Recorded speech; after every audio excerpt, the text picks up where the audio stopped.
वादातून सोलापुरातील युवा वकिलाची आत्महत्या, बनियांमध्ये सापडली सुसाईड नोट.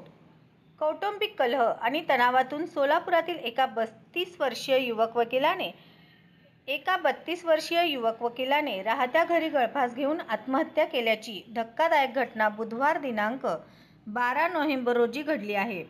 मृत वकिलाचे नाव सागर श्रीकांत मंद्रुपकर, वय 32, राहणार समर्थ सोसायटी, SRP कॅम्प, सोलापूर असे आहे. आत्महत्येपूर्वी सागरने लिहिलेल्या सुसाईड नोट त्याच्या बनियांमध्ये पोलिसांना मिळाली असून त्यात आईवर गंभीर आरोप करण्यात आले आहेत.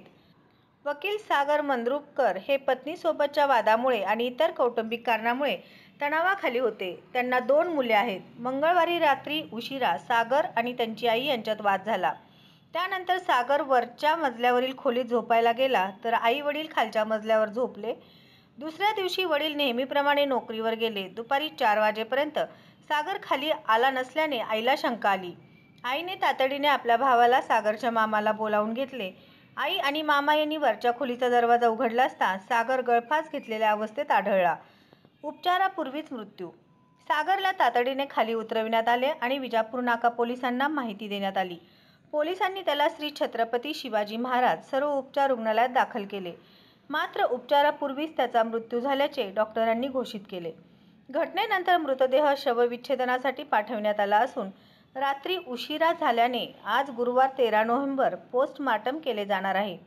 सुसाईड नोटमध्ये आईवर गंभीर आरोप. सिव्हिल हॉस्पिटलमध्ये पोलिसांनी मृतदेहाची तपासणी केली असता सागरच्या टी-शर्टच्या आतील बनियांमध्ये एक सुसाईड नोट सापडली. पोलिसांना ती मिळावी या उद्देशाने त्याने ती त्या ठिकाणी ठेवली होती.